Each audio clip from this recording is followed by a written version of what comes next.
کیا حال ہے دوستوں، امید کرتا ہوں آپ لوگ سب خیریت سے ہوں گے۔ ویڈیو لے کر آیا ہوں آپ لوگوں کے لیے، قیدی کا فرار۔ پیارے دوستو، ہمارے چینل کو سبسکرائب کریں اور ہماری ویڈیو کو لائک، کومنٹ، شیئر ضرور کیا کریں، اس سے ہماری حوصلہ افزائی ہوتی ہے۔ بسم اللہ الرحمن الرحیم۔ انہوں نے جو ہی اسلام قبول کیا، مشرکین مکہ نے انہیں قید میں ڈال دیا۔ بہت مدت تک قید میں رہے، ان کا ظلم و ستم سہتے رہے۔ ان حالات میں ایک دن انہیں فرار ہونے کا موقع ہاتھ آ گیا۔ وہ سیدھے رسول اللہ صلی اللہ علیہ وسلم کی خدمت میں حاضر ہو گئے۔ اس وقت تک صلح حدیبیہ ہو چکی تھی۔ اس صلح کی ایک یہ شرط تھی کہ جو مسلمان مشرکین کے پاس بھاگ کر مسلمانوں کے پاس چلا جائے گا، اسے نبی اکرم صلی اللہ علیہ وسلم واپس کر دیں گے۔ مشرکین کو جب پتہ چلا کہ ان کا قیدی فرار ہو گیا ہے تو آگ بگولا ہو گئے، اور جب انہوں نے سنا کہ وہ فرار ہو کر مدینہ پہنچ گئے ہیں تو اور بھی طیش میں آ گئے۔ فوراً 2 آدمی وفد کی صورت میں مدینہ کی طرف روانہ ہوئے۔ یہ لوگ حضور نبی اکرم صلی اللہ علیہ وسلم کی خدمت میں حاضر ہوئے اور مطالبہ کیا، صلح نامے کے شرائط کی روح سے ہمارا آدمی ہمارے حوالے کریں۔ انہیں مشرکین کے حوالے کرنے کا مطلب یہ تھا کہ وہ پھر سے ظلم و ستم کی چکی میں پوری بے رحمی کے ساتھ پستے، لیکن رحمت دو عالم صلی اللہ علیہ وسلم عہد کے پابند تھے، اور ان سے بڑھ کر عہد کی پابندی اور کر بھی کون سکتا ہے۔ آپ تو نبوت سے پہلے بھی بااصول تھے، اسی لیے تو صادق اور امین مشہور ہو گئے تھے۔ چنانچہ آپ نے ان سے فرمایا، دیکھو تمہیں معلوم ہے کہ صلح نامے کی شرائط کی روح سے میں تمہیں روک نہیں سکتا۔ اگر روکوں تو یہ عہد شکنی ہوگی۔ عہد شکنی ہمارے دین میں جائز نہیں، اس لیے اس وقت تم مشرکین کے پاس واپس چلے جاؤ۔ بہت جلد اللہ تعالیٰ تمہارے اور دوسرے مظلوم مسلمانوں کی رہائی کی کوئی صورت پیدا کر دے گا۔ یہ سن کر انہوں نے عرض کیا، اے اللہ کے رسول، آپ مجھے مشرکین کے حوالے کر رہے ہیں، ایسا نہ ہو وہ مجھے سیدھے راستے سے بھٹکا دیں۔ جواب میں رحمت دو عالم صلی اللہ علیہ وسلم نے فرمایا، جاؤ اور جلد ہی تمہاری اور دوسرے مسلمانوں کی رہائی کا سامان کر دیں گے۔ انہوں نے نبی اکرم صلی اللہ علیہ وسلم کے حکم کی تعمیل کی اور ان کے ساتھ چل دیے۔ ذوالحلیفہ کے مقام پر ان کے یہ دونوں نگران کھجوریں کھانے کے لیے ٹھہر گئے۔ ایسے میں انہوں نے دونوں میں سے ایک سے کہا، برادر، تمہاری یہ تلوار بہت خوبصورت اور عمدہ ہے۔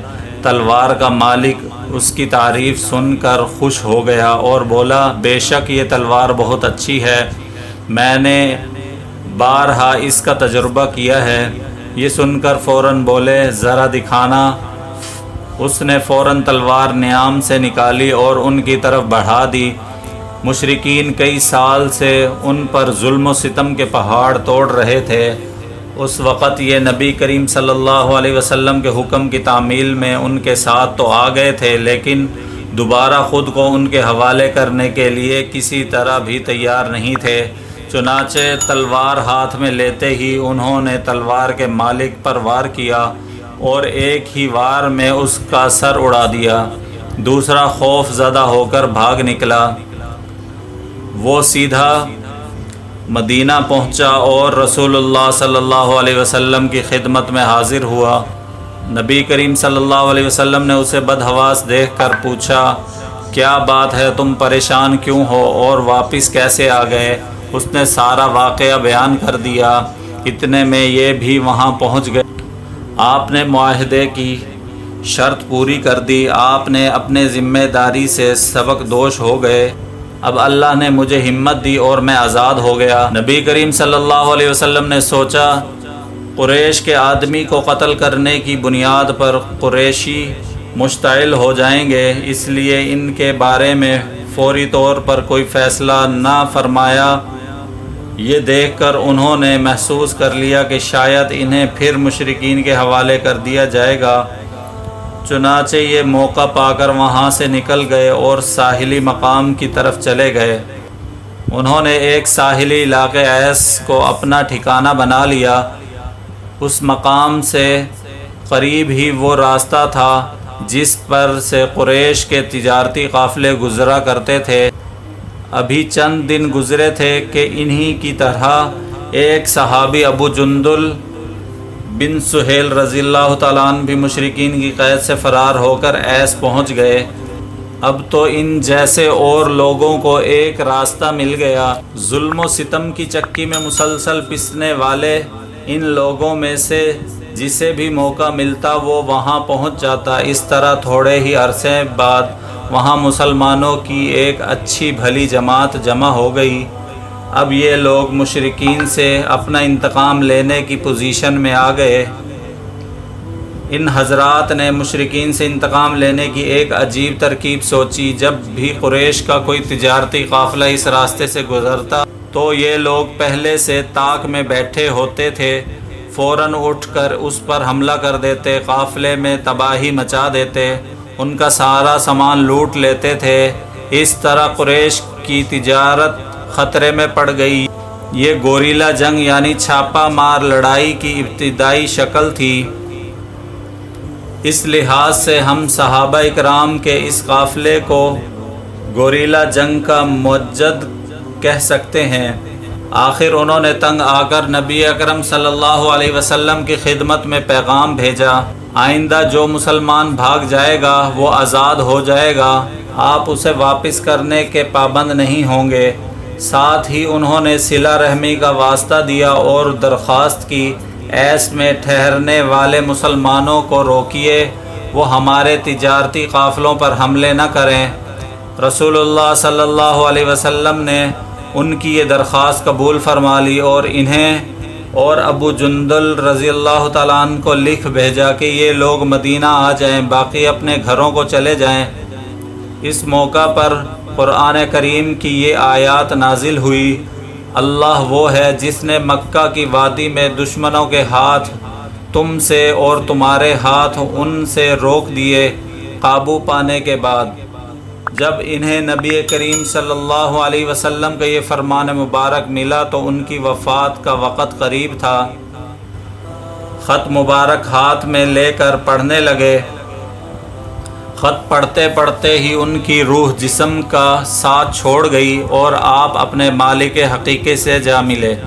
حضرت ابو جندل رضی اللہ تعالیٰ عنہ نے نماز جنازہ پڑھائی اور ایس ہی میں دفن ہوئے۔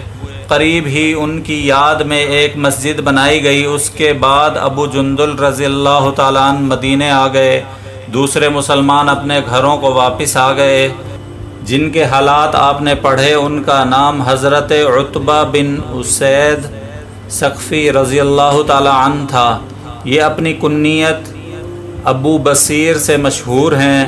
ان کا تعلق طائف کے جنگجو قبیلے بنو ثقیف سے تھا، لیکن قریش سے قریبی تعلقات ہونے کی بنا پر طائف سے مکہ آ کر رہائش اختیار کر لی تھی۔ چنانچہ نبی اکرم صلی اللہ علیہ وسلم نے نبوت کا اعلان فرمایا، اسلام کی دعوت دی تو یہ فوراً ہی ایمان لے آئے تھے۔ اللہ کی ان پر بے شمار رحمتیں ہوں، آمین۔ پیارے دوستو، ہماری ویڈیو پسند آنے کی صورت میں ویڈیو کو لائک، کومنٹ، شیئر ضرور کریں، اور جو ہمارے چینل پر نئے ہیں ان سے درخواست کی جاتی ہے کہ وہ ہمارے چینل کو سبسکرائب کریں۔ ملتے ہیں انشاءاللہ نیکسٹ ویڈیو میں، تب تک کے لیے مجھے اجازت دیجیے۔ اللہ حافظ۔